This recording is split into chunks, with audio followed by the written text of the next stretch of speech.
오늘은 열왕기상 17장 8절로부터 16절 말씀을 중심으로 해서 하나님의 사랑하심과 기적이라는 제목으로 같이 은혜를 나누고자 합니다.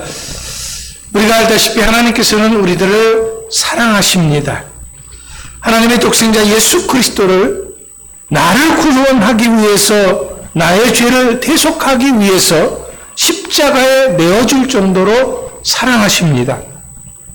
그렇기 때문에 세상의 삶이 아무리 어렵고 힘들더라도 끝까지 나를 사랑하시는 분은 오직 하나님뿐입니다. 이렇게 나를 사랑하시기 까닭에 내가 구하는 그 어떤 것도 아낌없이 주시겠다고 약속하신 것입니다.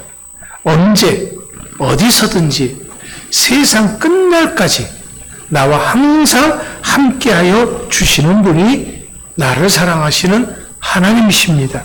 하지만 이런 하나님의 애틋한 사랑을 내가 느끼느냐, 못 느끼느냐는 별개의 것입니다.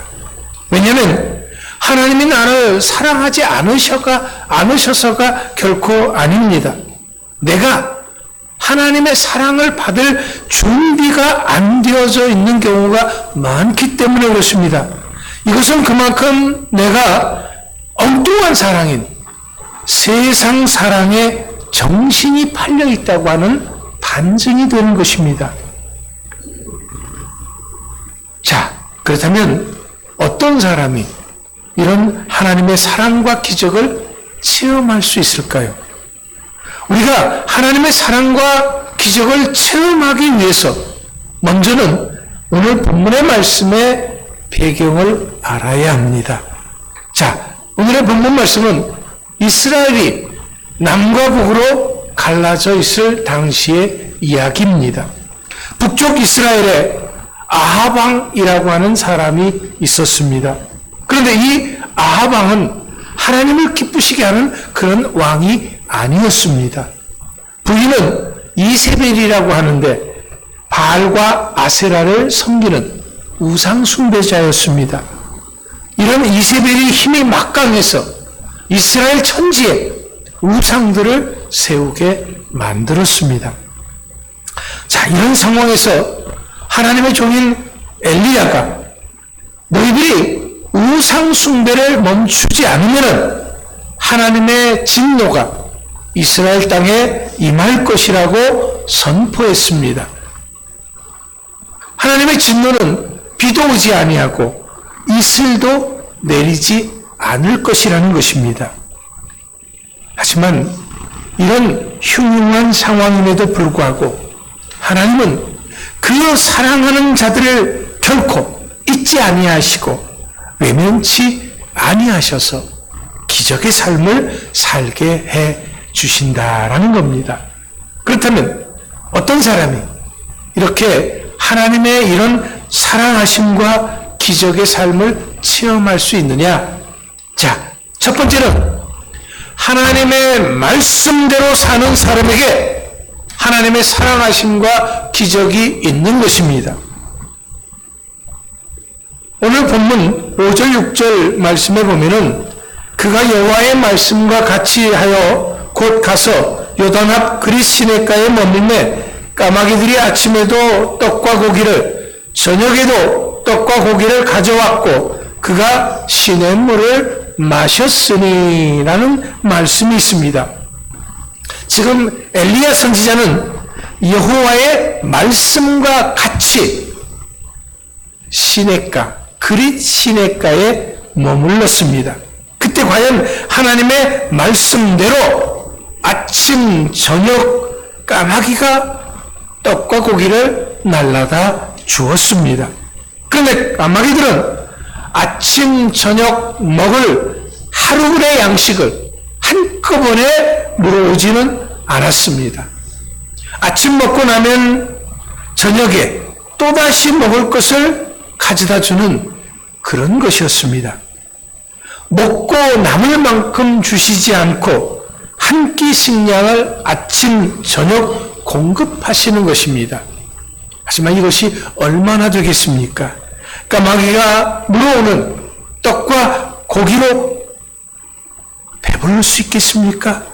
만족하게 먹을 수 있겠습니까? 이것은 하나님께서 엘리야 선지자에게 죽지 않을 만큼 생존에 필요한 최소한의 식량을 공급해 주신 것입니다. 우리가 세상을 살아갈 때 받는 고통이 무엇일까요?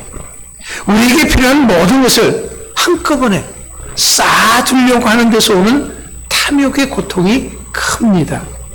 우리가 우리 집 마당의 창고가 천국의 창고보다 더 크고 안전하기를 바랍니다. 하늘의 창고보다 더 가득하기를 바라는 것입니다.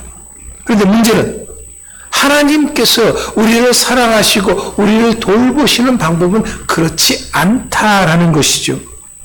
아침 저녁 까마귀를 통해서 먹이시는 것입니다. 그렇다면 하나님께서 이렇게 하시는 이유가 무엇일까요? 왜 예수님께서도 일용할 양식을 공급해 달라고 기도하라고 하셨을까요? 아침에도 까마귀를 기다리고 저녁에도 까마귀를 기다리게 하기 위해서였습니다. 이것은 이스라엘 백성들이 출애굽했을 당시 광야에 있었을 때도 마찬가지였습니다. 이때 하나님께서는 이스라엘 백성들에게 하늘의 양식인 만나를 내려주셨는데 하루에 이틀분의 양식을 주시지 않았습니다. 일주일분의 양식도 주시지 않았습니다. 하루에 단 하루분 양식만 주셨습니다. 그런데 이런 하나님의 뜻을 무시하고 많이 거두면 어떻게 됐습니까? 하루분은 먹을 수가 있는데 그 다음날은 썩어버렸습니다. 하나님의 말씀에 순종해서 하루분만 가져오면 그날 그 다음날은 또 하나님께서 채워주신다라는 거죠. 하나님께서 왜 이렇게 하셨습니까? 이것은 하나님의 백성은 매일매일 하나님을 바라봐야 살 수 있는 존재임을 가르치기 위해서입니다. 하나님의 백성은 매일매일 하나님만을 의지해야 살 수 있는 존재임을 깨우치게 하기 위해서였던 것입니다. 지금 엘리야 선지자는 까마귀를 의지하지 않으면 살 수 없었습니다. 지금 엘리야 선지자는 하나님의 은혜가 아니면 살 수 없는 것입니다. 이렇게 하나님을 의지하고 하나님의 말씀대로 사는 사람만이 하나님의 사랑하심과 기적을 매일의 삶 속에서 체험할 수가 있게 되는 것입니다. 하나님께서는 오늘 우리들도 매일매일의 삶 속에서 하나님의 은혜와 사랑을 체험하며 살아가기를 원하시는 것입니다. 두 번째로 우리의 삶의 우선순위가 지켜질 때 하나님의 사랑하심과 기적을 체험할 수 있게 되는 것입니다. 본문 13절, 14절 말씀을 보시면은 엘리야가 그에게 이르되 두려워하지 말고 가서 네 말대로 하려니와 먼저 그것으로 나를 위하여 작은 떡 하나를 만들어 내게로 가져오고 그 후에 너와 네 아들을 위하여 만들라. 이스라엘 하나님 여호와의 말씀이 나 여호와가 비를 지면에 내리는 날까지 그 통의 가루가 떨어지지 아니하고 그 병의 기름이 없어지지 아니하리라 하셨느니라.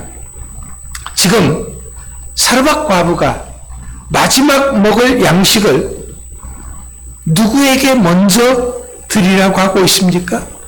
선지자에게 먼저 드리라고 했습니다. 어떻게 그럴 수 있습니까? 하나님은 우리의 마지막 먹을 것까지도 빼앗는 그런 무자비한 하나님이시기 때문에 그런 겁니까? 아닙니다. 분명한 것은 우리 하나님은 우리의 남은 하나까지도 빼앗는 그런 하나님이 결코 아닙니다. 그렇다면 여기서는 왜 그러시는 것입니까? 그것은 우리들의 삶의 우선순위를 바로잡기 원하셨기 때문에 그렇습니다. 그럼 우리의 삶의 우선순위가 어떻습니까? 우리는 항상 우리의 삶의 우선순위에 있어서 내가 먼저였습니다. 그런데 하나님은 사르밧 과부에게 내가 먼저가 아니라 하나님이 먼저라는 것을 가르쳐 주시는 것입니다. 그런데 이것은 쉽지는 않습니다. 왜냐하면 지금 이것은 나와 내 자식이 먹어야 할 내 생명의 마지막 양식이기 때문에 그렇습니다. 그런데 이것을 내어놓으라고 하는 것은 쉽게 이해가 되지 않는 것입니다. 이어지는 말씀에서 하나님은 먼저 그 후는 누구라고 하고 있습니까? 너와 내 아들이다 라고 말하고 있습니다. 그 후는 우리라는 거죠. 나라는 것입니다.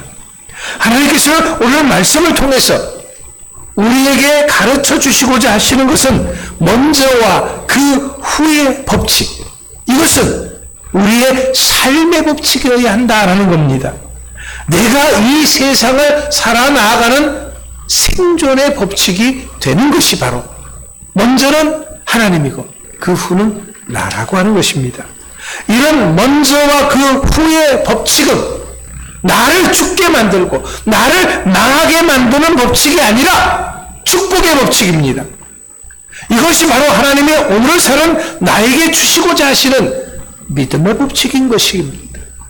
그렇기 때문에 먼저와 그 후의 법칙은 기근으로 죽어가는 모자에게 생명을 보장하는 약속의 소리였던 것입니다. 구원의 소리고 풍성함을 약속하는 소리입니다. 그렇기 때문에 먼저와 그 후의 법칙은 곧 복음과도 같은 것입니다. 사실 오늘 내가 믿는 하나님은 만물보다 먼저 계신 분입니다. 인간보다 먼저 계신 분이고, 아니 모든 것을 창조하시고 주관하시는 전능하신 창조주 하나님이십니다. 그렇기 때문에 하나님께서는 항상 우리가 언제 어디서 무엇을 하든지 우리에게 요구하시는 것은 먼저입니다. 첫 소산, 첫 이삭, 첫 단, 첫 배에서 난 새끼, 또 첫날, 하나님께서 우리에게 요구하시는 것이 첫 것입니다. 그래서 축복을 받는 믿음의 선조들은 언제나 하나님이 먼저였습니다. 이것을 아시기 까닭에 우리 예수님 역시 너희는 먼저 그의 나라와 의를 구하라 라고 말씀해 주셨던 것입니다. 자, 홍수 심판에서 구원받은 노아가 방주에서 나와서 제일 먼저 한 일이 무엇이었습니까? 여호와께 단을 쌓고 번제를 드리는 일이었습니다. 그럴 때 하나님께서는 창세기 8장 20절 말씀에서 이렇게 말씀하셨습니다. 하나님이 노아와 그 아들들에게 복을 주시며 그들에게 이르시되 생육하고 번성하여 땅에 충만하라. 그렇습니다. 하나님께서는 먼저 하나님을 생각하고 예배하는 자를 위해서 놀라운 축복을 허락하셨던 것입니다. 믿음의 조상 아브라함 역시도 어디를 가든지 하나님께 예배드리는 것이 먼저였습니다. 이삭도 그랬습니다. 이런 이삭을 향해서 하나님은 축복하셨습니다. 창세기 26장 13절 말씀에 보면은 이 이삭이 그 땅에서 농사하여 그의 100배나 얻고 여호와께서 복을 주심으로 그 사람이 창대하고 번성하여 마침내 거부가 되니라. 자, 하나님의 사랑하심과 기적의 축복을 가져오는 비결은 다른 데 있는 것이 아닙니다. 내가 가는 곳마다 내가 하는 일마다 먼저 단을 쌓고 예배를 드리는 것입니다. 자, 우리가 교회에 와서 제일 먼저 하는 일이 뭡니까? 기도지요. 네, 하나님의 말씀대로 기도하는 것이 가장 먼저죠. 교회에 앉자마자 휴대폰 보고 교회에 앉자마자 이야기하는 것이 아니라 교회에 앉자마자 먼저 하나님 앞에 기도하는 것이죠. 그렇기 때문에 먼저가 축복의 길입니다. 먼저가 풍성함의 길입니다. 이 먼저가 성공의 길이고 이 먼저가 백배나 축복을 받는 기적의 길인 것입니다. 그렇기 때문에 우리 주사랑교회에서는 신년을 시작하면서 교회에서 예배드리고 가정에서 예배를 드리자고 한 것입니다. 이것이 바로 신년 축복 대신방을 하자고 한 것입니다. 이렇게 하나님의 말씀대로 하나님의 약속대로 할 때에 우리의 삶에 풍성함과 기적의 역사가 함께하게 될 줄 믿습니다. 지금도 늦지 않았습니다.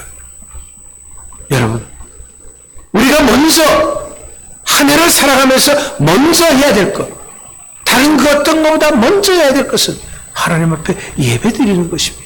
왜? 하나님이 그걸 가장 기뻐하시기 때문에, 그것을 통해서 하나님이 복 주시길 원하시기 때문에 그런 것입니다. 중요한 것은요, 아는 것보다 그 아는 것을 믿음으로 행동하는 것입니다. 지금도 늦지 않았습니다. 여러분, 2월 시간이 많지가 않습니다. 속히 날짜를 잡으셔서 하나님 앞에 예배할 수 있는 여러분들 되시기 바랍니다. 자, 세 번째는요, 하나님의 사랑과 기적을 체험하는 길은 오직 순종의 삶입니다. 본문 5절 말씀을 보세요. 제가 여호와의 말씀과 같이 하여 가서 요단 앞 그렛 시냇가에 머물매 그랬습니다. 엘리야 선지자에게 무슨 일이 일어났습니까? 까마귀 역사가 일어났습니다. 아침 저녁 까마귀가 떡과 고기를 물어와서 엘리야를 살렸습니다. 사르밧 과부는 엘리야 선지자의 말대로 순종했습니다. 그 마지막 양식을 선지자에게 드렸습니다. 그랬더니 어떤 일이 벌어졌습니까? 본문 15절 16절 말씀해 보십시오. 그가 가서 엘리야의 말대로 하였더니 그와 엘리야와 그의 식구가 여러 날을 먹었으나 여호와께서 엘리야를 통하여 하신 말씀같이 통의 가루가 떨어지지 아니하고 병의 기름이 없어지지 아니하니라. 옳습니다. 먼저를 실천하라는 주의 종의 말에 사르밧 과부는 순종했습니다. 그랬더니 통의 가루가 다하지 아니하고 병의 기름이 마르지 않는 풍성함의 기적이 일어났습니다. 여러분, 이런 순종은 어디에서 나오는 것입니까? 믿음에서 오는 것입니다. 절대 믿음에서 절대 순종이 나오는 것입니다. 언제나 하나님의 말씀을 순종하는 데 있어서는 한 가지가 요구됩니다. 그것이 뭡니까? 희생입니다. 하지만 사실 이것은 지금 당장에는 희생같이 보일 뿐입니다. 먼저 내가 먹고 나와 내 자식이 먹고 죽을 그 양식을 선지자를 위해서 드린다고 하는 것. 내 쓰기에도 바쁜데 하나님께 헌금한다고 하는 것. 이거 정말 어렵습니다. 희생같이 보인다라는 거죠. 그러나 희생같이 보일 뿐입니다. 왜냐하면 내가 죽는 것도 내 것을 잃는 것도 아니기 때문에 그렇습니다. 하나님께서는 오히려 그것을 통해서 더 풍성함을 주시고자 하시는 것입니다. 그렇다면 지금 우리의 신앙의 삶에 있어서 무엇이 먼저입니까? 내 삶의 우선순위가 하나님 우선입니까? 아니면 내가 우선입니까? 주의 말씀에 순종해야 하는 것입니까? 아니면 내 생각대로 살아야 하는 것입니까? 지금 본문 속의 한 여인에게 있어서 한 덩이 떡은 정말 귀한 것입니다. 한 덩이의 떡을 자식과 함께 나눠 먹고는 세상에 이제 마지막 이별을 하려고 했던 것이기 때문에 그렇습니다. 그렇기 때문에 지금 그녀가 떡을 포기하는 것은 생명을 포기하는 것과 같은 것입니다. 하지만 그녀는 세상을 포기하고 생명을 포기하고 가장 귀한 것을 포기했습니다. 그럴 때 하나님께서는 이 여인에게 가장 귀한 축복을 주셨습니다. 그 어느 누구도 누리지 못한 그런 축복을 풍성함의 축복을 누릴 수 있도록 기적의 주인공이 되게 해 주신 것입니다. 이처럼 믿음과 순종은 축복을 받는 그릇입니다. 하나님의 기적을 체험하는 그릇입니다. 지금 우리는 영원히 다하지 아니하고 영원히 마르지 않을 축복을 믿음의 그릇에 풍성히 받아야 할 때인 것입니다. 우리가 오늘 본문 말씀을 통해서 이것을 분명히 보았습니다. 하나님은 오늘을 사는 내가 하나님의 사랑하심과 기적의 삶을 체험하기를 원하십니다.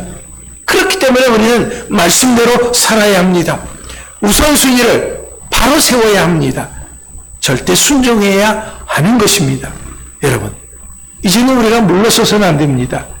어떤 어려움 속이든지 믿음을 가지고 말씀대로 살아내므로써 통과해야 합니다. 그렇게 하기 위해서 우리는 하나님 먼저, 기도 먼저, 교회 먼저라고 하는 우선순위를 다시 한번 새롭게 해야 합니다.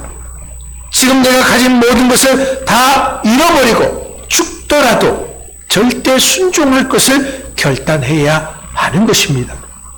바로 이럴 때 하나님이 예비하신 사랑하심과 축복의 삶을 매일매일의 삶 속에서 살 수 있게 되는 것입니다.